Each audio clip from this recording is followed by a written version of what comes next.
Hi everybody. I hope everybody is well. This lecture is going to cover the topics of nationalism, racism, and genocide.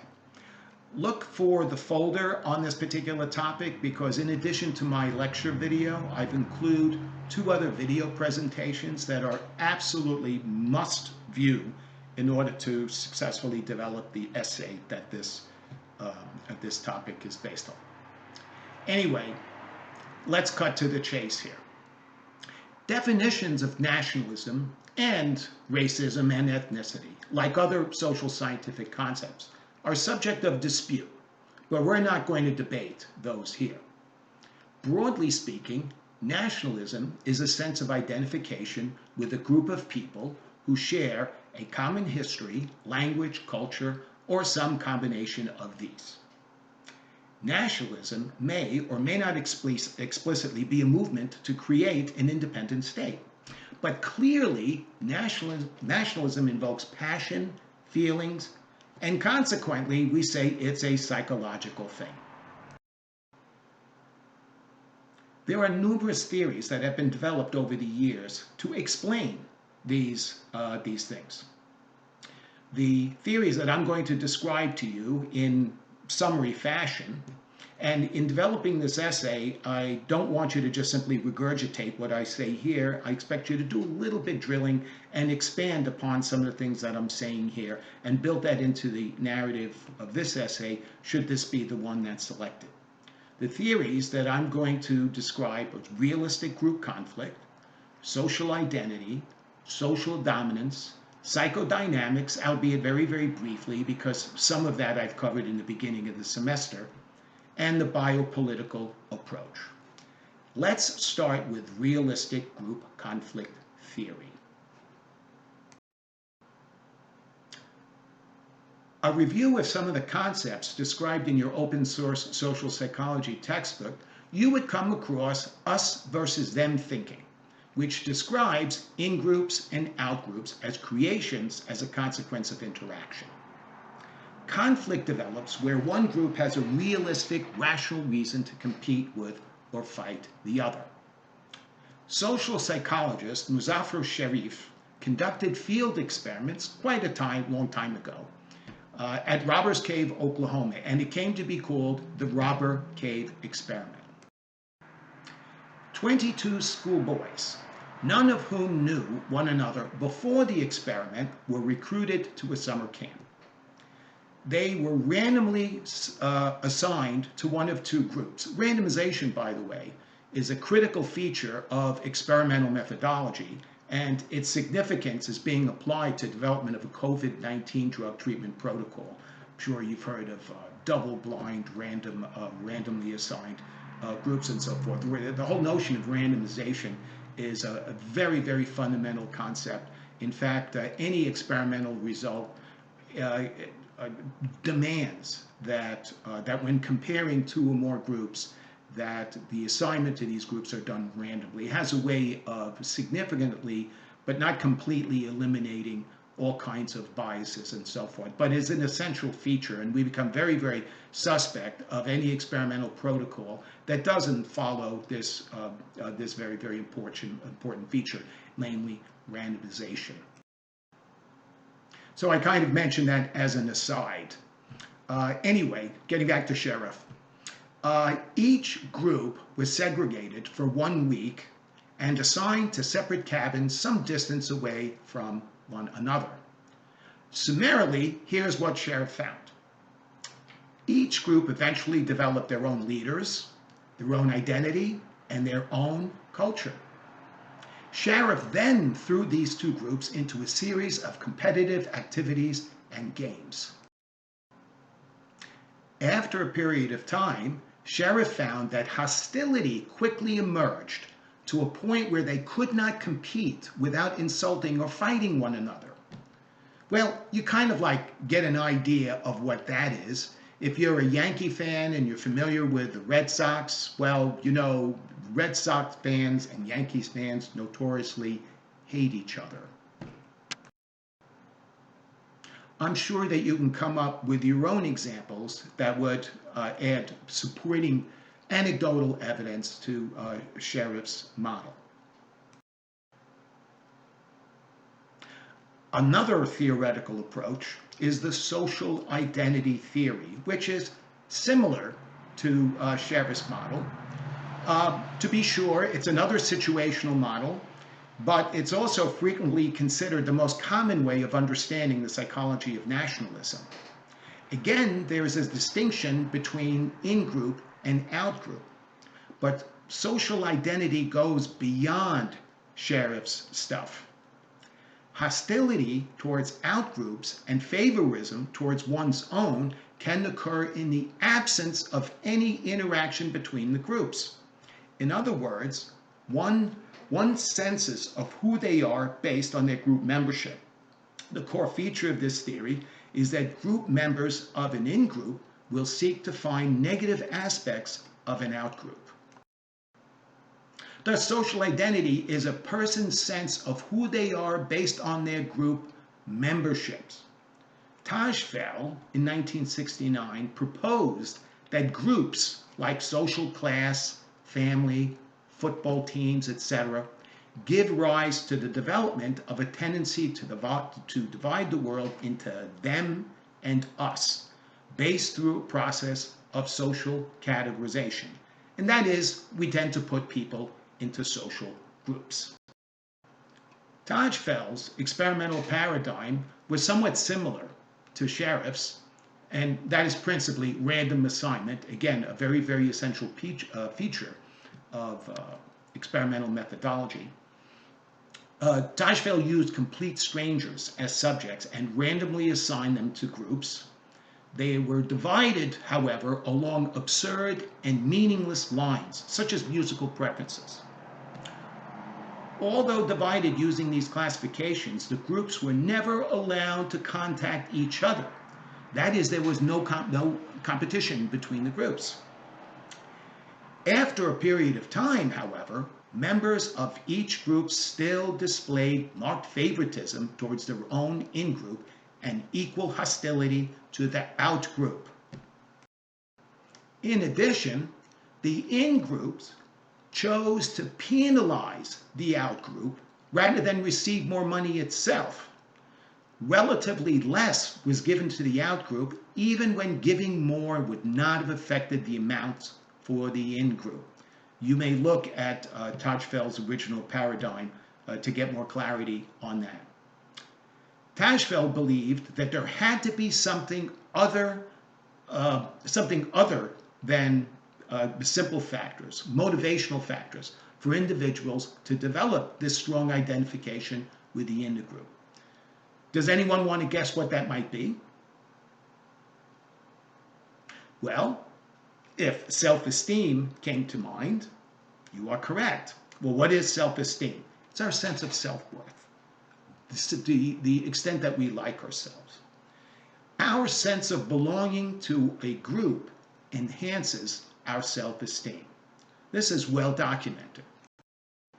Thus, self-esteem and its identification with the group, especially a group with a high status or a group that believes itself to have this advantage, allows the individual members to enhance his or her self-esteem. Basic motivational needs leads us to favor members of our in-group and to disparage or discriminate against members of the out-group. So, okay, here's the rub. Number one, competing identities can be constructed out of very little. Two, social identity theory suggests that feeling one's nation is superior serves as a basic human need for self-esteem. Sometimes it is paired with a sense of victimhood that enhances the feeling that we are right and seems to justify retribution and revenge. That's kind of like another way of saying national identity helps us to find meaning in our lives.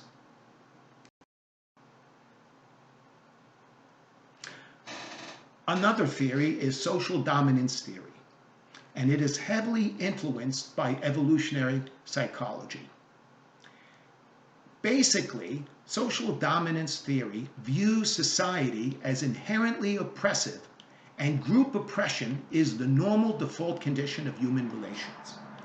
This is also the position taken by Sedanius, a well-known researcher. Sedanius argues that most forms of oppression, including racism, ethnocentrism, sexism, nationalism, and classism, as well as other social attitudes, human drives, and social institution functions, help establish and maintain the integrity of the group based on hierarchical structure. That is, group oppression. Social dominance orientation is a fundamental desire to view one's own group as positive and occupying higher social statuses than other relevant groups. Orientated towards social dominance serves as a legitimizing ideology for inequality, oppression, and discrimination occurring within all hierarchically organized systems. Sedanius sees such hierarchies as emerging naturally because such societies have a competitive evolutionary advantage over those that are not organized this way. Discrimination, even in subtle forms, is a basic fact of daily life within such systems. Unlike social identity theory, outgroup favoritism or deference also occurs especially among lower status groups who defer to higher status ones. Lower status groups may underachieve due to lower social expectations. I suppose that you are somewhat familiar, based on my previous lectures, on the psychoanalytic approach. This was basically Sigmund Freud. So for sake of brevity, I'm not going to say much more about the psychoanalytic approach. But I guess very, very basically, Freud, emanating from his theories, argue about the narcissism of minor differences, the tendency for conflicts to occur with people who not only live close but also live similar lives. Generally, Freud argued that aggression was a basic and innate human drive, but society socializes its repression. And actually, Freud had little to say about nationalism per se, and an adaptation of the psychoanalytic approach to nationalism was done by a psychologist by the name of Vamik Volkan. Volkan basically describes splitting, or that is an early development, split world into good and bad, which then results in the externalizing or projecting aspects of ourselves we dislike or find unacceptable onto others. Condemning enemies, really condemning them, but really condemning not them, but things we dislike in ourselves, which kind of like touches on Freud's process of projections. But summarily, things operate at the subconscious level in all international conflicts. The last of the theoretical approaches I'm going to describe is the biopolitical one. That is the biological explanation of nationalism, racism, ethnic conflict, and, as I will describe in a few moments, genocide. Premises are such. Natural selection imbued humans with an innately aggressive instinct. A Darwinian perspective in which evolution caused us to think and act in ways that is predictable. Evolutionary psychologists, ethologists, and biologists may share the view that we are genetically hardwired. They disagree on the critical issue of just what the hardwiring consists of. But I'll allude to some historical examples of the biopolitical approach. One was, and maybe you've heard of it in the past, or maybe you want to explore it in more detail. I consider them more of historical reference than of anything of contemporary significance, but it bears description here. And one is Dawkins' selfish gene theory, which is described in the book The Selfish Gene by Richard Dawkins. Has anyone heard of that? Basically, that theoretical orientation doesn't allow for love, empathy, or virtuous behavior. And I'm sure many of you have heard of the philosophy of Ayn Rand. I'm not a fan of Ayn Rand, never was, because, excuse me, I could never buy into the essential premises that all humans are inherently selfish, self-serving, and jealous. And but that is essentially what Ayn Rand's philosophy describes, makes, I think, this is an opinion, erroneous assumptions about human behavior. And it happens to be, Ayn Rand's philosophical position happens to be favored by conservatives. And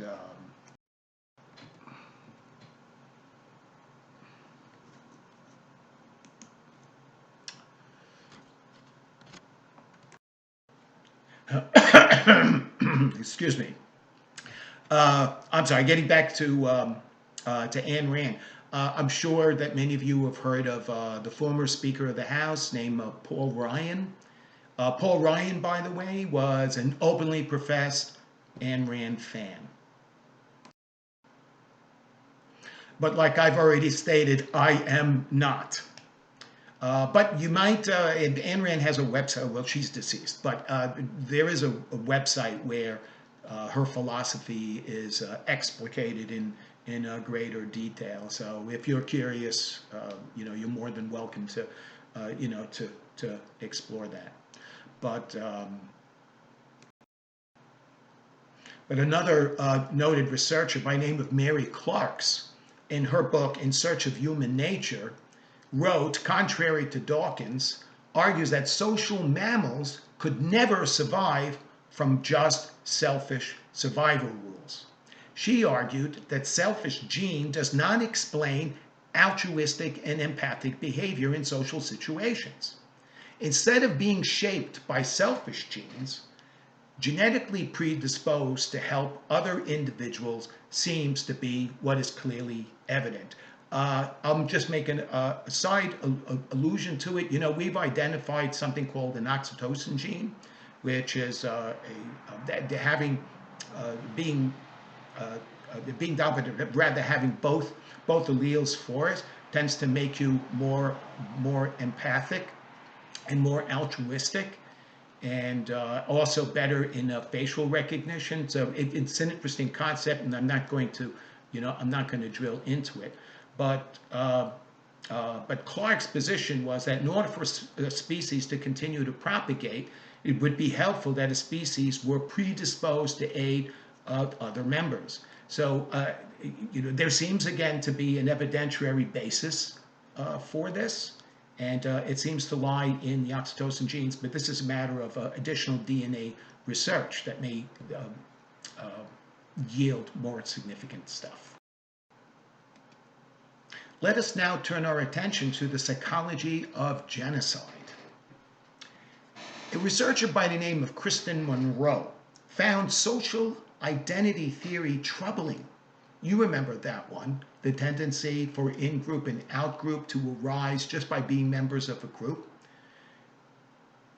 She found that troubling because the theory suggests that something like genocide and racism may be extreme manifestations of normal group identification behavior. Well, first, let's identify genocide. Genocide refers to a deliberate and systematic destruction of people, not because of individual acts or culpability, but because of their birth in a national, ethnic, racial, or religious group. Two explanations are frequently offered. The first stresses group disparities in political economic situations and the desire of the dominant group to use its power to obtain better living conditions, more land, and the material wealth held by an ethnic minority. It's rational on one hand. Monroe also suggests a more sophisticated and multi-layered explanation for genocide. She argues that various factors must be present, many situational, but others dispositional, for genocide to occur. First, there must obviously be ethnic divisions or pluralistic society. This is a facilitating condition or a necessary condition. On a second level, these divisions are overlaid by specific contextual or situational factors, such as economic distress, political instability, war, or revolution. These serve to divide the society against itself, causing the temporary dissolution into conflictual elements. At a third level, the various groups come to develop a cognitive perception of their neighbors as the other outgroup. Scapegoating, stereotyping occurs, providing a victim on whose shoulders to blame for the uncomfortable external conditions. You'll understand these particular narratives of the genocide video clip, a presentation by political scientist Goldenhagen. That's in the folder relating to this particular topic. It's an absolute must review. I'm going to ask you to summarize some of the main points. It's a rather lengthy video presentation on genocide, but and I'm just going to give you a heads up. Some of the material in there can be a little disturbing as it covers various genocides through the decades. But you will see what I mean about this concept of scapegoating and stereotyping as it applies to genocide. Scapegoating in particular eventually dehumanizes a person in such a way as it makes it possible for the dominant group to feel morally justified. So in sum, genocides do not occur within genuinely heterogeneous societies where ethnic fault lines aren't present to serve as dividers. And there is the appearance of destabilizing economic and political conditions. These are particularly noteworthy because in any particular social cultural context, if we can identify some of these features, we might be able to predict when and where genocide is more likely to occur, which was one of the points that Goldenhagen was after, and that would become a lot clearer to you when you watch that particular video. So I'm going to stop at this particular point, and this video presentation is about 22 to 23 minutes long, and so I think there's enough here for you to get started. And as I mentioned earlier, I would like you to expand a little bit in what I have described here.